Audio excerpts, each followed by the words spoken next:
இன்னைக்கு நம்ம திரைவிமர்சன நிகழ்ச்சியில் இயக்குனர் மாரி செல்வராஜ் இயக்கத்தில் வெளியே வந்திருக்கிற வாழை படத்தை பற்றி பார்க்க போகிறோம். இந்த படத்துடைய இயக்குனர் மாரி செல்வராஜ் தன்னுடைய சொந்த வாழ்க்கையில் நடந்த சம்பவங்களை தான் சினிமாவுக்காக சில மாறுதல்களோட எடுத்திருக்கிறதா சொன்னார். இதை எப்படி படத்தில் அமைச்சிருக்காங்க அப்படின்னு சொன்னால், படத்துடைய ஹீரோ ஒரு 13 வயசு பையன், 8ஆம் கிளாஸ் படிக்கிறான். இவனுக்கு ஒரு ஃப்ரெண்டு இருக்கான். ஹீரோ வந்து ரஜினி ரசிகன், அவன் ஃப்ரெண்டு வந்து கமல் ரசிகன். இருந்தாலும் இந்த 2 பேருமே வந்து ரொம்ப நெருங்கிய நண்பர்கள். இவனுக்கு 2 பேரும் ஸ்கூலுக்கு போகிறானுங்க. ஹீரோவுக்கு வந்து அவங்க கிளாஸ் டீச்சர் மேலே ஒரு இன்ஃபாக்சுவேஷன் அப்படின்னு சொல்லுவாங்க இல்லையா, அந்த மாதிரி அவங்க மேலே அவனுக்கு கொள்ள பிரியம். அவங்கள பார்க்கறதுக்காக தான் அவன் ஸ்கூலுக்கு போகிறான்னே சொல்லலாம். அந்த அளவுக்கு அவன் அந்த இடத்துல ஸ்கூலில் நடந்துக்குவான். இது ஒரு பக்கம் இருக்க, இவனுடைய குடும்ப கதை என்னன்னு பார்த்தா, இவனுக்கு அப்பா கிடையாது, அம்மா ஒரு அக்கா தான். குடும்ப கஷ்டம் காரணமாக அம்மாவும் அக்காவும் சுற்று வட்டாரத்தில் இருக்க வாழைத்தோப்பெல்லாம் போய் வாழை தாரை அறுத்து அதை லாரியில் லோடு ஏற்றணும். ஒரு தாருக்கு 1 ரூபா 2 ரூபான்னு கூலி கொடுப்பாங்க. ரொம்ப கஷ்டமான ஜீவனம் தான். அதை பண்ணிக்கிட்டு இருக்காங்க. இவனுக்கு சனி ஞாயிற்றுக்கிழமை ஸ்கூல் லீவ் வந்தாலே பயம் வந்துடும். ஏன்னா இவனையும் குடும்ப கஷ்டத்துக்காக தாரை லோடு ஏற்றுறதுக்கு கூப்பிட்டு போவாங்க. கஷ்டமான வேலைன்றதுனால இவன் சின்ன பையனாக இருக்கான், விளையாட தானே விரும்புவான். ஆனால் இந்த கஷ்டமான வேலைக்கு கூப்பிட்டு போகிறாங்களேன்னு ஒவ்வொரு நாளும் அடம் பிடிப்பான். வேறு வழி இல்லாமல் அவனை பிடிச்சி கூப்பிட்டு போயிடுவாங்க. இதுக்கடையில் அந்த ஊரில் ஒரு புரட்சிகரமான ஒரு இளைஞன் இருக்கான். அப்புறம் அந்த ஊரில் அது ஒரு வாழைத்தார் வியாபாரி. இவ்வளோ தான் இந்த கதையுடைய செட்டப்பு. இதில் என்ன கதை இருக்குது அப்படின்னு கேட்டிங்கன்னா, இந்த முழு கதையுமே இந்த படத்துடைய கிளைமேக்ஸை நோக்கி தான் நகர்த்திருக்காங்க. இந்த கிளைமேக்ஸு ஒரு ஸ்டன்னிங்கான கிளைமேக்ஸாக இருக்குது அப்படின்றது தான் முக்கியமான விஷயம் இந்த படத்தில். இந்த படத்துடைய பெரிய ப்ளஸ் பாயிண்ட் அப்படின்னு சொல்லணும்னா, ஒரு வாழ்வியலை உண்மைக்கு நெருக்கமாக எடுத்திருக்காங்க.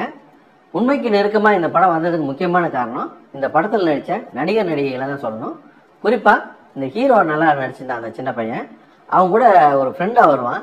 அந்த கேரக்டர் ரொம்ப நல்லா வடிவமைச்சிருந்தாங்க. அந்த கேரக்டர் வந்து படத்தில் தொய்வு இல்லாமல் கொண்டு போகிறதுக்கு ரொம்ப உதவிகரமாக இருந்தது. அதே போல் ஒரு அம்மா கேரக்டர் இருக்கும். அம்மா கேரக்டர் தான் இந்த படத்தில் ஹீரோயின்னு சொல்ல முடியும். அவ்வளோ அற்புதமாக நடிச்சிருந்தாங்க. அந்த படத்தையே தூக்கி தாங்கியிருந்தாங்க கிளைமேக்ஸ் எல்லாம் சொல்லலாம். அதே போல் அந்த டீச்சர் கேரக்டர் அவங்களும் ரொம்ப நல்லா நடிச்சிருந்தாங்க. அப்புறம் இந்த ஜூனியர் ஆர்டிஸ்ட்லாம் பார்த்தீங்கன்னா, லோக்கல் ஜூனியர் ஆர்டிஸ்ட் அந்த உள்ளூர்காரங்களே தான் நடிக்க வச்சுருக்காங்க. எல்லோரும் அவ்வளோ பிரமாதமாக நடிச்சிருந்தாங்க. அவங்களெல்லாம் அப்படி வேலை வாங்கியிருந்தாங்க. குறிப்பாக அந்த கமல் ரசிகர் இருக்காங்க, அந்த பையனுடைய அம்மா ஒரு அம்மா இருக்கும். அந்த மாதிரிலாம் வந்து இதுக்கு முன்னே கேமராவை பார்த்துருப்பாங்களான்னு தெரியல, அவ்வளோ பிரமாதமாக நடிச்சிருந்தாங்க. படம் பார்க்கும்போது தேட்டரே சிரிக்கிற மாதிரி ஒரு சீன் இருந்தது. ஒரு முள்ளு குத்துற சீன் ஒன்று இருக்கும். அதில் ரஜினி கமலை வச்சு பேசியிருப்பானுங்க. அந்த சீனு ரொம்ப நல்லா இருந்தது.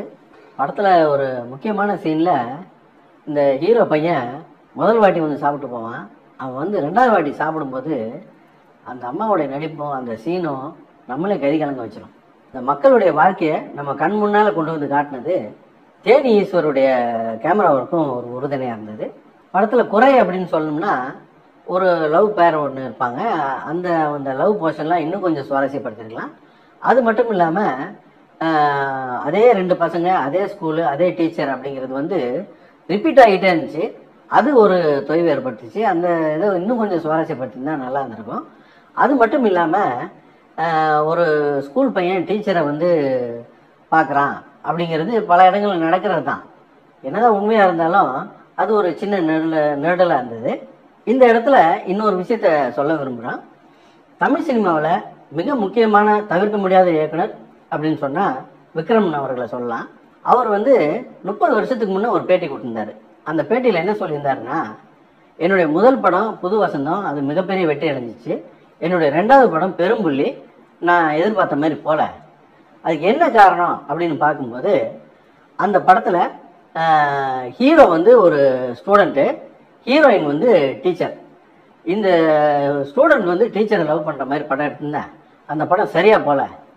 ஒருவேளை உன்னதமான உறவாக இருக்கக்கூடிய இந்த ஒரு ஸ்டூடெண்ட்டுக்கும் டீச்சருக்கும் உண்டான உறவை நம்ம கொச்சையாக காட்டிட்டோமோ அப்படிங்கிறதுனால அந்த படம் ஓடலையோ அப்படின்னு நான் நினச்சி, அதுக்கு அடுத்து எடுத்த எந்த படத்துலையுமே எந்த உறவையும் நான் கொச்சைப்படுத்தி காட்டினதே கிடையாது அப்படின்னு சொல்லியிருந்தார். அதுக்கப்புறம் அவர் எடுத்த எல்லா படமும் பெரும்பாலான படம் சூப்பர் ஹிட் படம் தான். குறிப்பாக சொல்லப்போனால் அவர் எடுத்த சூரிய வம்சம் படம் தான் இன்றைக்கு வரைக்கும் தமிழ் சினிமாவிலேயே அதிகப்படியான ஆடியன்ஸு தேட்டருக்கு வந்து பார்த்த படம் அப்படின்னு சொல்கிறாங்க.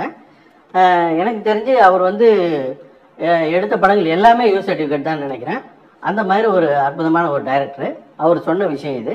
இந்த படத்தில் கூட அந்த பையன் நடந்துக்கிட்ட விஷயத்தெல்லாம் ஒரு லிமிட்குள்ளே தான் வச்சுருந்தாங்க, எல்லையெல்லாம் மீறலை. இருந்தாலும் அது ஒரு கொஞ்சம் உறுத்தலாக தான் இருந்தது. என்னதான் படத்தில் சில குறைகளும் கொஞ்சம் ஏற்ற இறக்கமாக இருந்தாலும் படத்துடைய கிளைமேக்ஸ் வந்து நம்மளை கலங்க வச்சிருச்சு. அந்த மாதிரியான ஒரு கிளைமேக்ஸை பண்ணிட்டாங்க. மொத்தத்தில் இந்த படம் எப்படி இருக்குது அப்படின்னு கேட்டிங்கன்னா, நாங்கள் ஏற்கனவே சொன்ன மாதிரி இந்த படத்தில் இந்த ஸ்கூல் போர்ஷனை இன்னும் கொஞ்சம் சுவாரஸ்யப்படுத்தி இந்த லவ் போர்ஷனையும் கொஞ்சம் சுவாரஸ்யப்படுத்தியிருந்தாங்கன்னா இந்த படத்தை சூப்பர் படம் அப்படின்னே சொல்லியிருக்கலாம். இருந்தாலும் நீங்கள் இந்த படத்தை போய் பார்த்தீங்கன்னா உண்மைக்கு நெருக்கமான ஒரு வாழ்வியலை படமாக எடுத்திருப்பாங்க. இந்த கிளைமேக்ஸ் உங்களை கலங்கடிக்கும். இந்த மாதிரியான படங்களை நம்ம பார்த்து ஆதரவு கொடுத்தா தான் தொடர்ந்து தமிழ் சினிமாவில் நல்ல படங்கள் வர்ற வாய்ப்பு இருக்கும். வாய்ப்பு இருந்தால் கட்டாயமாக இந்த படத்தை மிஸ் பண்ணாதீங்க.